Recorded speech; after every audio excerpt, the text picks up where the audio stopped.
Se viven meses intensos en nuestro país. En un clima lleno de incertidumbre política y social, a puertas están las elecciones presidenciales de 1970. La Democracia Cristiana, partido político chileno, levanta la candidatura de Radomiro Tomic. La Unidad Popular apoya a Salvador Allende. Y el Partido Nacional apuesta al expresidente Jorge Alessandri Rodríguez. Pero fue en este escenario tan incierto, lleno de especulaciones y temores, que nuestro amado Señor y Salvador Jesucristo abriría camino en medio de lo imposible para que el mensaje de la hora llegase a nuestro país.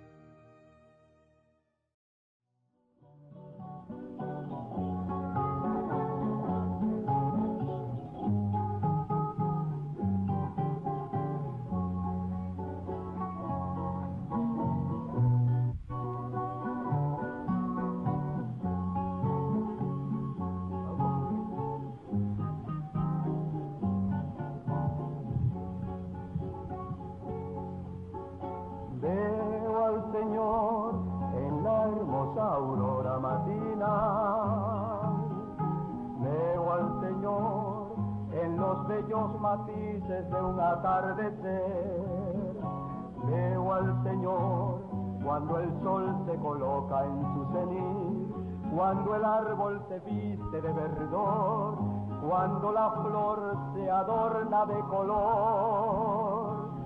Veo al Señor en los valles que alfombran su creación. Veo al Señor en las altas montañas de esplendor. Fue en este pequeño lugar donde a comienzos del año 1970 se escuchó por primera vez que Dios había enviado un profeta. Aún vive en este sitio una creyente de aquellos años. Me refiero a mi hermana Silvana Quibayán.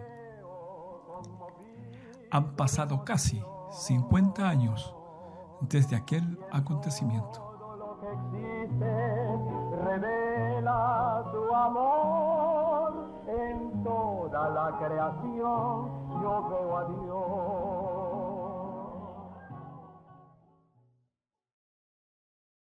Nosotros como familia asistíamos por aquellos años a una iglesia unitaria que estaba acá en Hualpencillo, así se llamaba en aquel tiempo esta comuna. La iglesia se llamaba Asociación Misionera Cristiana Victorias en el Nombre de Jesús. El pastor de esa iglesia era nuestro hermano Hugo Labrín, quien a la vez era el obispo superintendente de esa misión. Quiero permitirme la debilidad de hablar un poco atendiendo a que hay una generación que no me conoce. Mi padre llegó por estos lugares y fue llamado por Dios a una iglesia de Dios pentecostal en donde fue nombrado pastor. Me encontraba trabajando en Santiago y me había ido huyendo de un llamado, que cuando el Señor me llamó y me recogió en el año 56 parece que fue, me querían enviar a los Andes como pastor y yo no quería nada con eso. Y cuando regresé en el año 62 llegué y comencé a trabajar con la juventud. Esa fue la primera cosa que sentí muy fuerte dentro de mí. Como grupo juvenil teníamos un trabajo bastante arduo y fuerte. Recuerdo, entre otros, a los hermanos Maturana, las hermanas Valdebenito, estaban los hermanos Valenzuela y, por supuesto, los Quipayán, entre muchos, que en este momento no recuerdo, pero sí era un gran grupo juvenil. Ese trabajo lo comenzamos a hacer con el hermano Hugo Labrín Nostroza, era nuestro obispo superintendente. Y el hermano aún siendo unitario, el hermano tenía una carga por la gente perdida. El hermano siempre nos inculcó a los jóvenes el poder alcanzar almas para Cristo. Vino un estremecimiento muy grande, empecé con los hermanos a construir unas tarimas y empezamos en las esquinas, en las diferentes poblaciones de aquí del pueblo, a llamar, traiga, y colocábamos el telón, la gente miraba y se reía, traiga a sus enfermos, el Señor los va a sanar. Cristo sana, Cristo salva. Entre los trabajos en los cuales tomaba parte el grupo juvenil, estaba también el trabajo radial. Puse un programa en la radio y le puse Chile para Cristo. Era una bomba atómica adentro, pues, hermano, por Dios. En ese tiempo hicimos primero un trabajo evangelístico en las calles, en las poblaciones, en los estadios, y fue realmente, Dios confirmó el trabajo que hacíamos, porque hubieron muchas sanidades, muchos milagros. Y allí, en esa población Gaete, por primera vez vimos gente que había estado por 12 años sentada en una silla de ruedas, salir caminando porque Dios lo ordenó. En ese tiempo, el hermano Labrín, para poder prepararnos, digamos, más para presentar el mensaje de la unidad, el hermano hizo un seminario. Y en ese tiempo estábamos conectados con los hermanos de Estados Unidos, que era el hermano John Frank Morales, el hermano que era de Tucson, el hermano Euclides Garayalde, que era obispo también en el Uruguay. Y ellos tuvieron a bien que nos prepararan en seminario, nos empezaron a preparar para presentar el mensaje de la unidad de Dios y el bautismo bíblico. Cabe señalar que por aquel tiempo los medios eran bastante reducidos y, por qué no decirlo, éramos un grupo bastante pobre. Entonces, no teníamos los medios como para imprimir folletos y esas cosas. Todo se hacía a través de un mimeógrafo que el hermano Labrín enviaba a hacer ese trabajo en Concepción y Santiago. Luego nosotros en las predicaciones de la calle repartíamos esos folletos que hablaban de la unidad de Dios por donde quiera que íbamos. Después de eso ya el hermano Labrín vio que todavía teníamos falencias al respecto, hizo el seminario. Yo ahí, hermano, supe lo que era, lo que el profeta dice, ser entrenados. Y nos probaban a nosotros. Por ejemplo, si ellos daban 3 citas de la unidad o de la Santísima Trinidad, teníamos que nosotros darles 5 para debatir esa doctrina. De ahí ya fuimos un poco más capacitados, digamos, para poder salir a predicar a diferentes partes. Jorge y Mario siempre estaban escribiendo a lugares que a través de las ondas radiales en ese tiempo ofrecían folletos y con los que pudiéramos evangelizar, porque nosotros no contábamos con eso. La verdad es que el hermano Labrín fue un hombre siempre busquilla. El hermano Labrín le gustaba saber, indagar. Él leía harto. Entonces, pero nunca nos prohibió a nosotros que nosotros pudiéramos buscar, leer, pedir un folleto, alguna cosa. Él decía, ustedes saben lo que creen. Así que pueden pedir literatura o algo. Y en ese tiempo escribíamos, como hay tantas asociaciones en el mundo evangelística, y Jorge era muy bueno para eso, se contactaba a todos lados. Fue así que cierto día, revisando ellos las respuestas a las cartas que habían enviado, de entre una de ellas cayó un folleto que les llamó fuertemente la atención porque este folleto era un poco distinto. En la portada aparecía un hombre con la columna de fuego sobre su cabeza. Se trataba del folleto de nuestro hermano William Branham. Entonces ellos rápidamente lo leyeron y buscaron el remitente. Decía atrás, Reverendo Oscar Galdona, apartado 164, Barquisimeto, Venezuela. Un joven tuvo la idea de mandar a esa dirección. Yo le dije, a donde Dios ponga en su corazón, háganlo. Y en una de esas se estaba la dirección de Barquisimeto, en uno de esos folletos que nos llegó a las manos, un folleto de Barquisimeto. Y ahí Jorge escribió a Barquisimeto, Venezuela. La respuesta vino de parte de Dios, no como nosotros queríamos, pero de acuerdo al plan que Dios había preparado para sus hijos. Entre las hermanas emblemáticas de aquel tiempo, por decirlo, que eran señoritas, y entre las que participaban estaba la hermana María Valenzuela. Ella se vio enfrentada a una situación de salud, hizo una apendicitis, se complicó y la operaron. En eso estábamos, nos aprestábamos a ir a ver a María, cuando nos tocan la puerta y era el pastor Labrín. Entonces conversó unas palabras con nosotros y dijo, no, esperen un segundo aquí, yo voy a ir primero a ver a la hermana María. Cosa que hizo y nosotros quedamos esperando el regreso de él. En ese momento tocan a la puerta y sale Lea Maturana, la hermana de Salvador, y abre la puerta y vuelve rápidamente y le dice, Mario, allá afuera en la puerta hay alguien preguntando por ti, pero anda tú porque es un gringo y no lo entiendo mucho lo que dice. En ese momento salen a ver, los hermanos abren la puerta, ingresan con la visita. Era el hermano Eugenio Paras. Era la respuesta que el hermano Galdona había enviado a la carta que estos muchachos habían enviado. Y el hermano Galdona, no pudiendo venir, envía a un hermano que venía a predicar y que había tomado el mensaje, un hermano canadiense, Eugenio Paras. Y el hermano Eugenio Paras llega con un español bastante regular que costaba entenderlo. Yo creo que este hombre era un verdadero misionero, porque en aquel tiempo Valpencillo no era un barrio bueno, era un barrio tan estigmatizado por la clase y la cantidad de delitos que aquí se cometían. Entonces nosotros no entendemos cómo él llegó preguntando del aeropuerto de Carril Sur a la casa de los hermanos Maturana. Mi hermano tenía unos supermercados en el Canadá, era un hombre de dinero. Entonces cuando conoció a Cristo, él decidió gastar su dinero en viajar por el mundo testificando este mensaje. Entonces el hermano Paras viajó a Concepción y llegó acá y ahí ya tuvo la voz de Dios más directa. Dice que le dije, ve a Concepción porque allí hay simiente mía.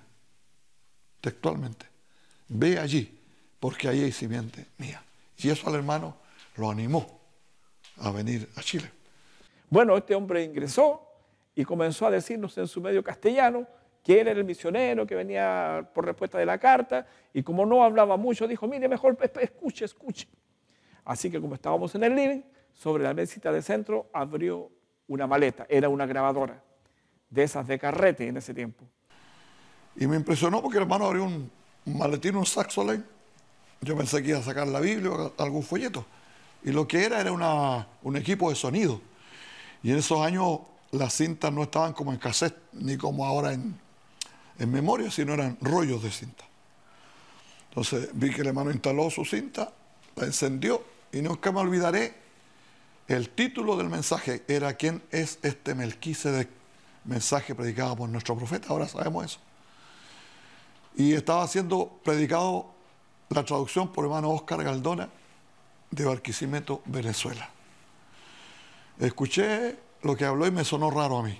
Entonces yo me fui inmediato donde el hermano Labrín, le dije, hermano, hay un señor en la casa, un hermano, viene hablando de un profeta, y hemos sido enseñados que vendrían falsos profetas. Y le dije, puede ser alguno de este tipo de cosas. Entonces el hermano me dijo, yo voy a ir mañana a hablar con tu papá. Nosotros comunitarios éramos terriblemente celosos de nuestra doctrina. Para nosotros era solo Jesús, y que nosotros llegásemos a aceptar otra doctrina era simplemente imposible. Nosotros habíamos sido puestos, pero filosos contra la Trinidad, filosos contra cualquier doctrina, porque se nos enseñó que vendrían falsos cristos, falsos profetas. Yo volví a la casa y el hermano Paras fue invitado al culto porque era día de servicio. Ese mismo día se hizo un culto en casa y se presentó allí al hermano Paras. Él nuevamente puso sus cintas y comenzamos a escuchar otra predicación del hermano Galdona. Entonces yo entré y el hermano Paras, mi papá hizo el devocional, se tocó todo y el hermano Paras tomó el púlpito para empezar a hablar del mensaje que él traía. Pero lo que me llamó la atención cuando mostró la foto del profeta con la columna de fuego en su cabeza. Y él leyó textual que había sido esa fotografía examinada por el doctor Jorge de Lacy del FBI de los Estados Unidos y había sido probado que realmente la luz era verdad, que la había pegado en el lente de la cámara. Y él dijo que ese era el ángel, el mismo ángel que había guiado a Moisés en el desierto y el mismo ángel que le había hablado a Saulo de Tarso. Nuestra situación económica era precaria y no teníamos cómo ni dónde atender al misionero. Entonces vinimos a hablar con mi padre, que en ese tiempo estaba bajo el obispado del hermano Hugo Labrín. Y él dijo, bueno, si es un misionero, dijo, y es un cristiano, tráiganlo acá y aquí le haremos un lugar donde él pueda alojarse. Pero nos dábamos cuenta que la gente no estaba acostumbrada a eso, la iglesia no estaba acostumbrada. Era como después se colgaban videos, la gente iba colgando, porque no entendía el código. Entonces era difícil, más bien mi papá predicaba. Hablaba un poco la cinta y después mi papá predicaba de lo mismo. O yo hacía lo mismo, colocaba un poco la cinta, la paraba y trataba de explicarle a nuestra pobre manera de pensar qué era lo que ese profeta había dicho ahí. Así que así comenzó en realidad localmente hablando, en las iglesitas locales, así se predicó el mensaje en Chile. Por todo ese tiempo, un mes o tal vez más, tuvo la oportunidad el hermano Paras en cada culto. En cada culto él tomaba su grabadora y ponía sus cintas y nos hablaba de un rapto. Y yo empecé a prestarle mucha atención y a notar. Y yo dije, esto es diferente. Y eso me cautivó.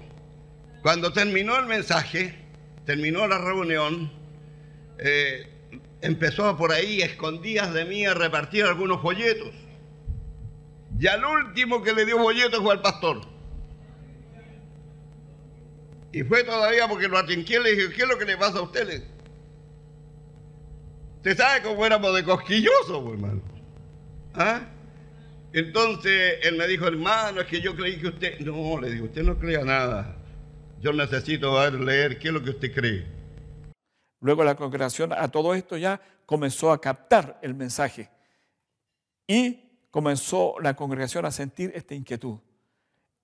La escena había cambiado. Ahora solo se hablaba del mensaje y del rapto.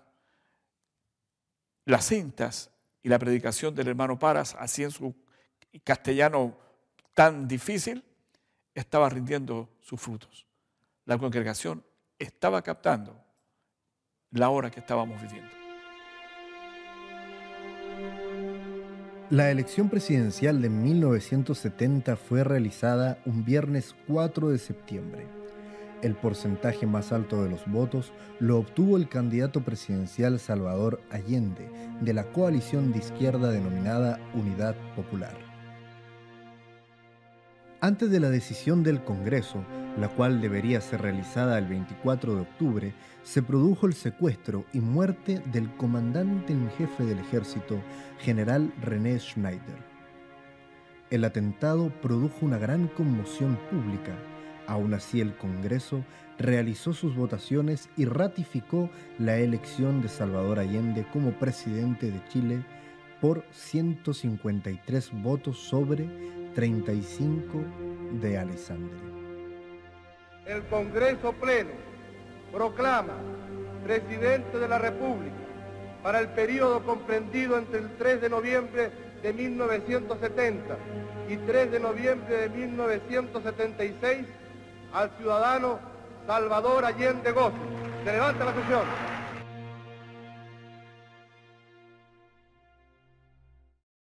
Había un cierto desorden social que estaba entrando, pero nosotros ya habíamos creído este mensaje. Y ahora también a nosotros nos había llegado el momento de tomar una decisión. No en política, sino qué haríamos con lo que teníamos ahora en nuestras manos.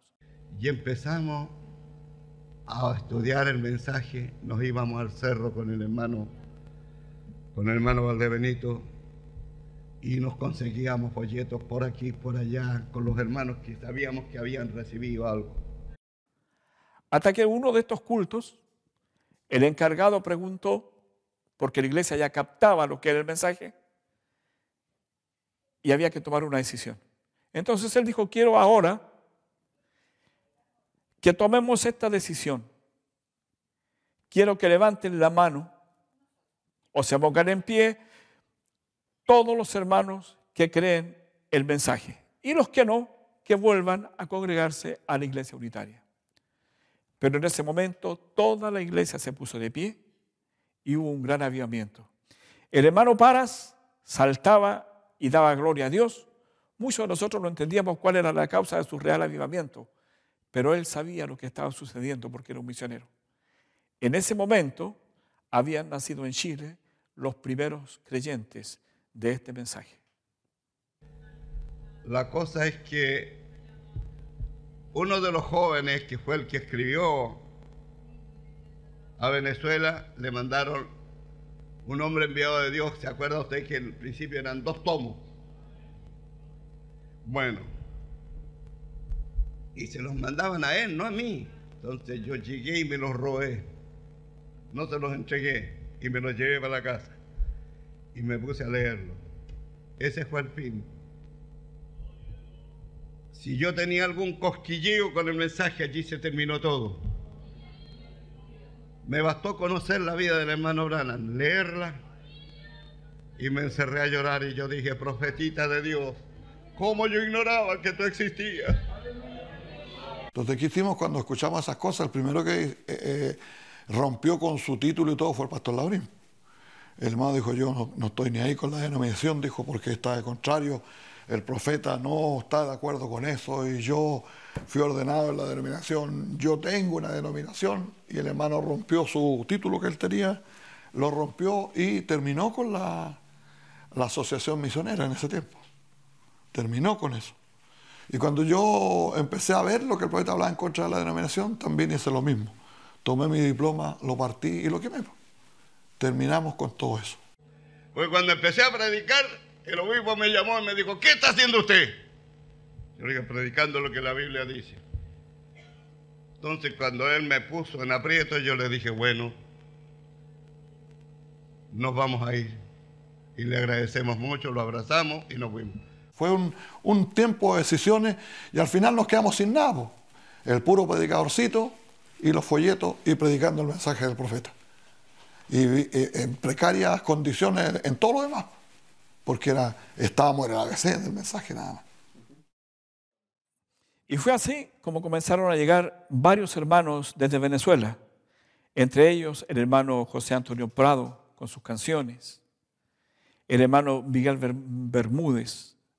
El hermano Ramón Palacios, nuestro hermano Tilmaquín Echegaray, y desde Puerto Rico, nuestro hermano Oscar Candelario. Hubo un despertar en Chile al mensaje de la hora. Y desde ese tiempo ya se abrió una brecha para que los hermanos de Venezuela llegaran a Chile. Ellos estuvieron en la casa de mi papá, en ese pequeñito de Hualpén, ahí llegó todo ese grupo de hermanos. No sé cómo va a ser la arreglada para atenderlo mi mamá, pero llegan todos ahí. Llegaron muchos ahí. La Junta de Abastecimiento y Control de Precios, también conocidas por sus siglas en español JAP-JAP, fueron esencialmente comités de racionamiento. Estas unidades administrativas locales en Chile fueron creadas durante el gobierno de Salvador Allende. Derivado de la crisis económica desencadenada durante el gobierno de la Unidad Popular, habría un control directo sobre la distribución de bienes, de modo que todas las familias recibieran una canasta de mercaderías de acuerdo a sus necesidades reales.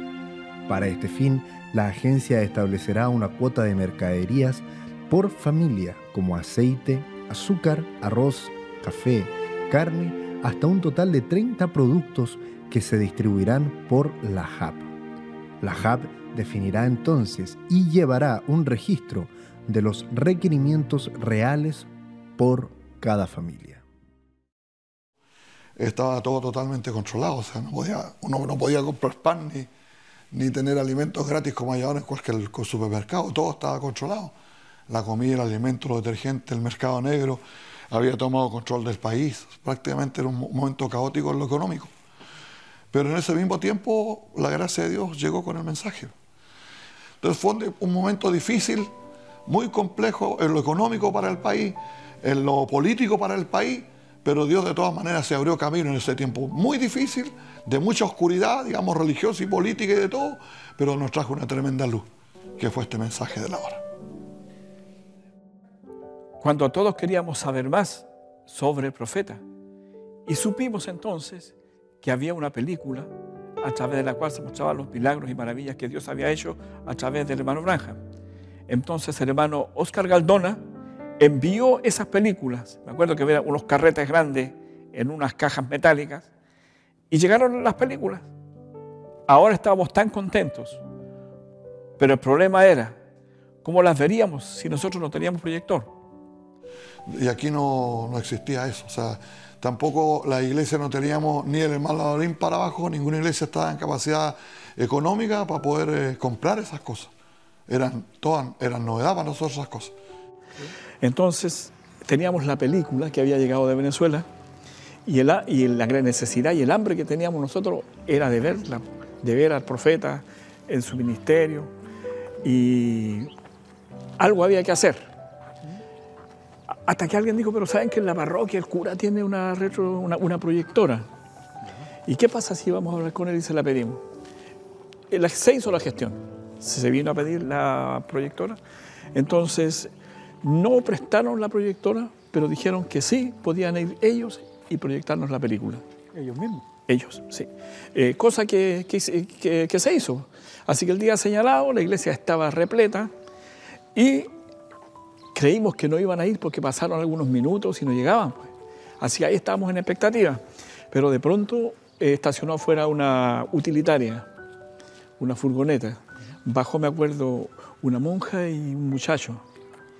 Y armaron el equipo y comenzaron a proyectar la película. Y fue impactante ver esa película, ver el don de Dios siendo operado a través del hermano Branham.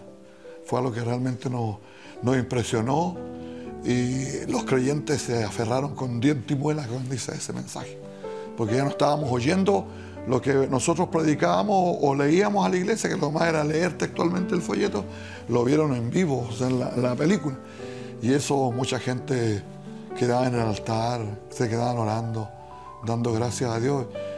Fue un tremendo impacto. Me acuerdo que esa vez habían hermanos enfermos y cuando el profeta comenzó a orar por los enfermos, ellos creyeron que esa oración iba a ser efectiva y algunos de ellos, entre ellos mi madre, recibieron sanidad. Así que fue... ¿Quién hizo la proyección? La monja.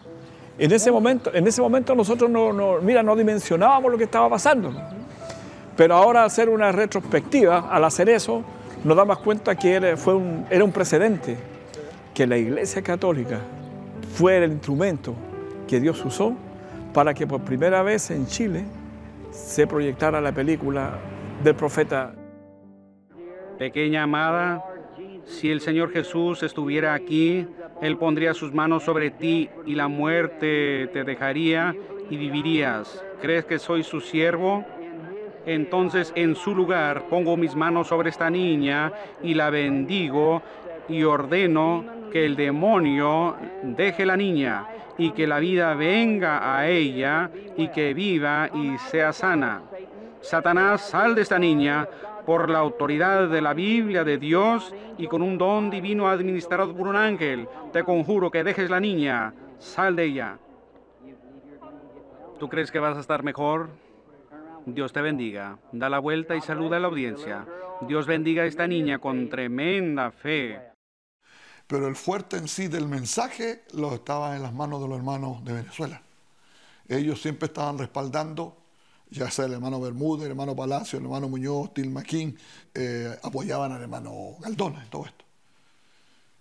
Y de ahí empezaron ellos a tomar decisiones de dejar dinero para los programas radiales, para retirar literatura que llegaba, porque las iglesitas en Chile eran extremadamente pobres, eran pequeñitas, muy pequeñas.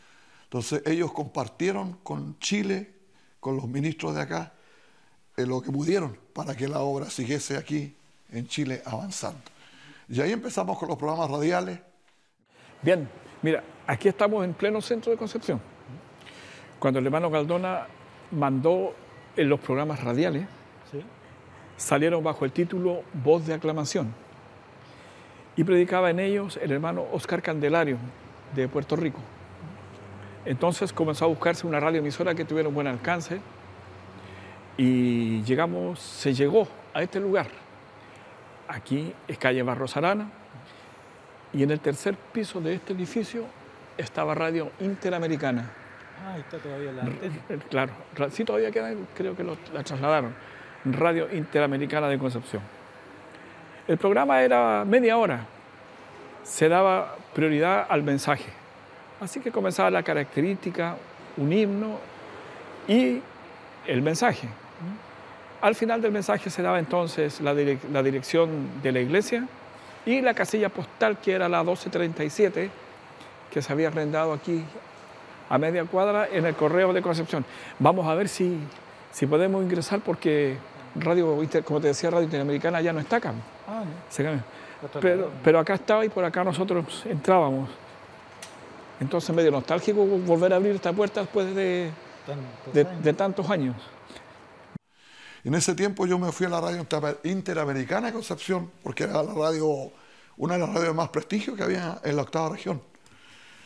Era de un señor Fonseca. Y yo recuerdo haber entrado a esa radio y le dije a él, porque mi intención era contratar un programa radial. Entonces él me dijo, yo no meto programas evangélicos en mi radio, me dijo, porque yo no estoy muy de acuerdo con algunas cosas de los evangélicos, así que no es de mi interés personal. Y por aquí se ingresaba. Mira, aún está la puerta.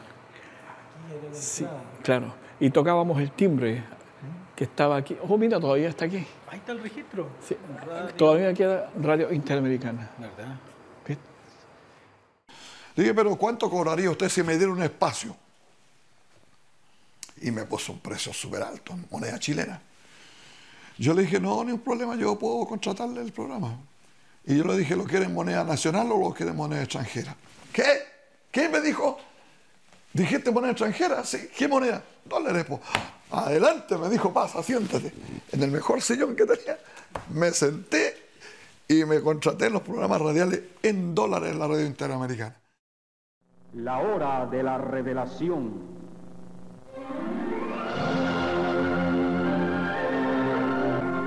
Está usted en la sintonía del programa que presenta las verdades de la restauración para esta edad conforme a las profecías bíblicas.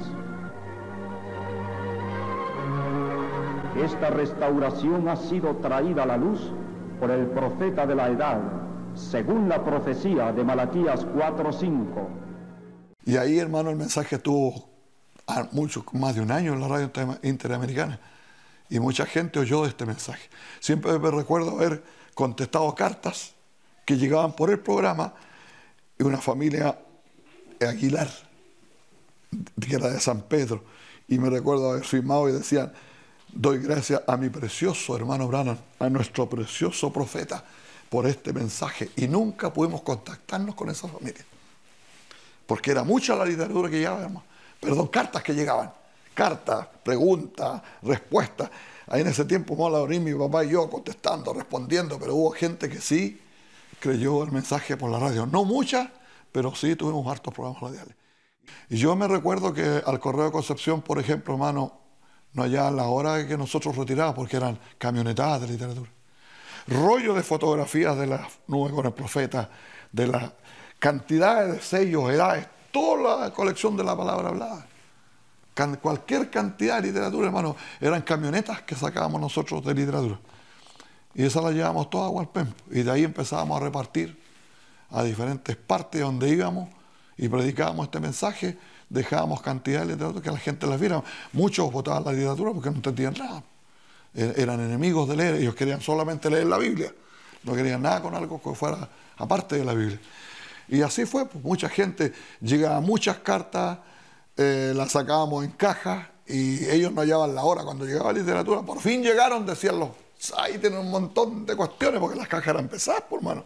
No le estoy hablando de 10 cajas, le estoy hablando de 100, 200 cajas.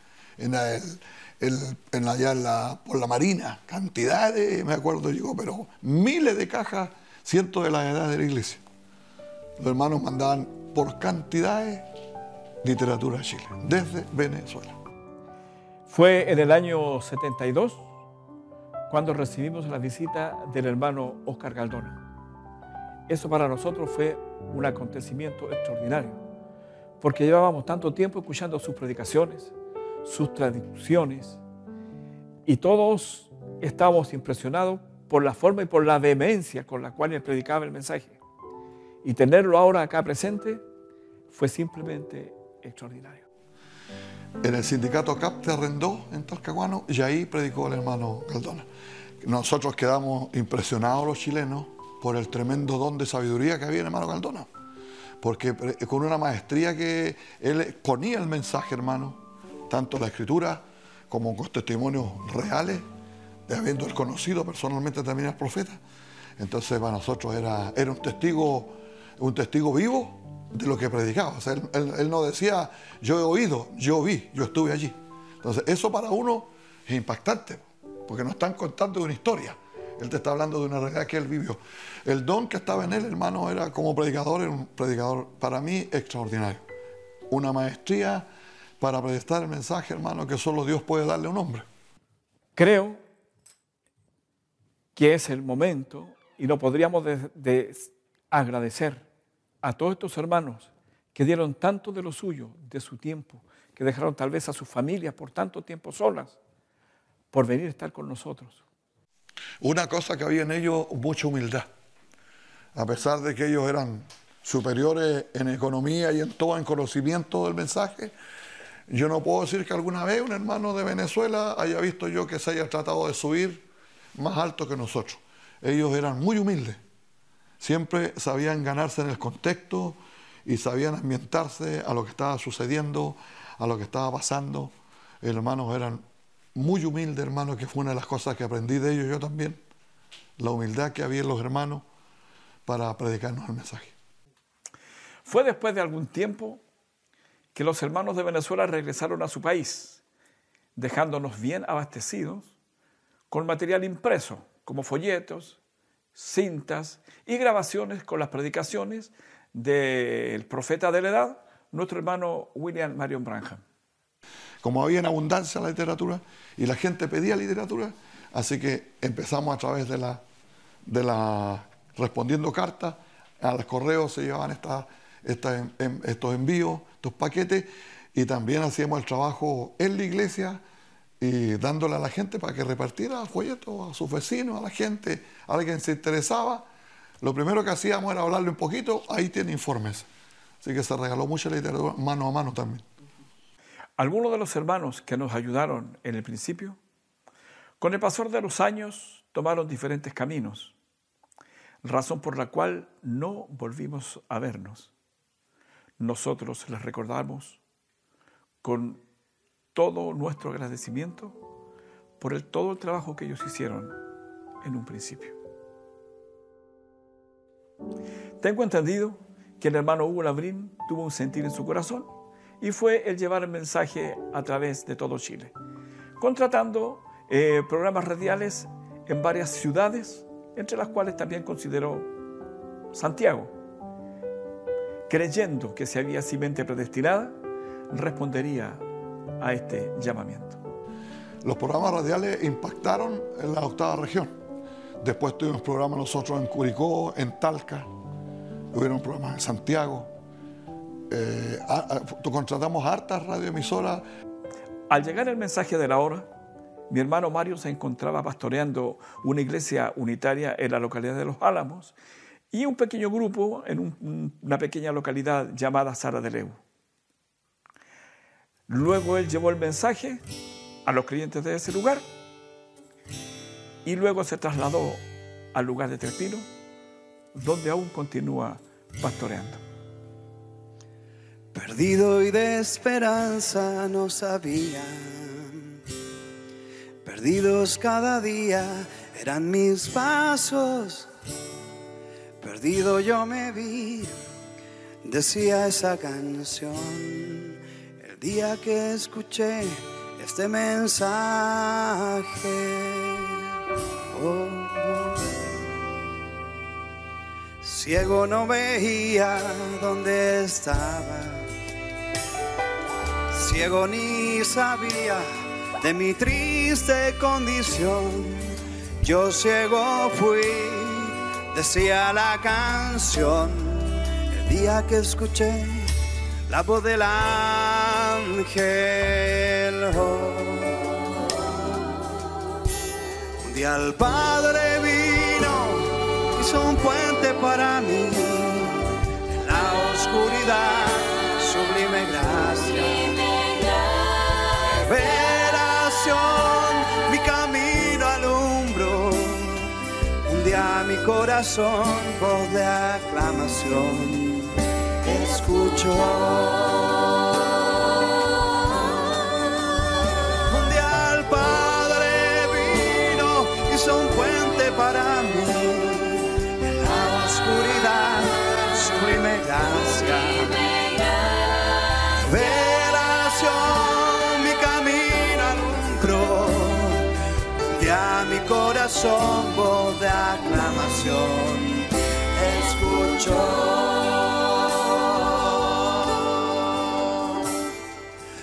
A mi corazón, voz de aclamación, escuchó.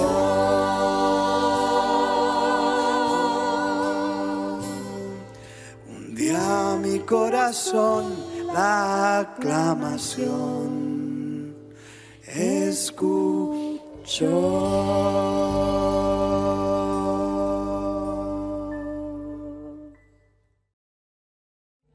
En el mes de mayo del año 72 comenzamos a predicar en Santiago, un programa en las mañanas que duraba media hora, todos los días, de lunes a viernes. Pero desde ese entonces hasta hoy, el hermano Peralta llegó en una de esas reuniones en esos años y empezamos a caminar juntos. Él tomó el mensaje. Y llegó un momento en que yo vi que tenía que tanto trabajo acá como allá, y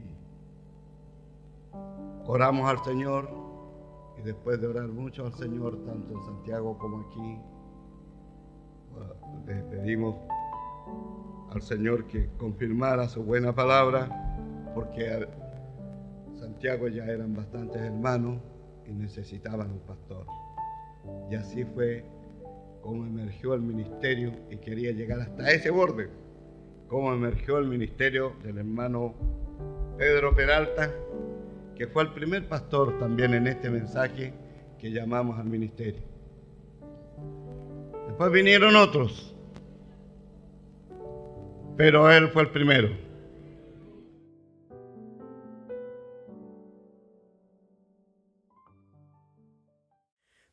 Durante la década del 70, la radio era el medio de comunicación con mayor masividad, y en estas, el mensaje de la hora comenzó su difusión a nivel nacional. En ella se daba a conocer sobre el reverendo William Marion Branham, profeta de Dios y mensajero para esta final edad. Y a su vez, por este medio de comunicación y desde el centro de Santiago, se transmitiría una noticia que cambiaría el curso de la historia nacional.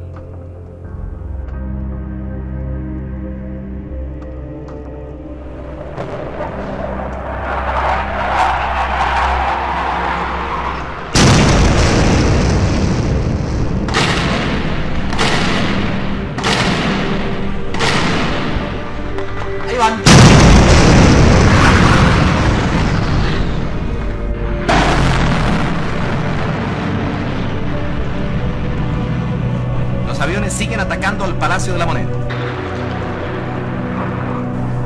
Son las 12 del día, 9 minutos 30 segundos. Esta es Radio Cooperativa, 11 de septiembre de 1973. El centro de Santiago se está convirtiendo en un campo de batalla.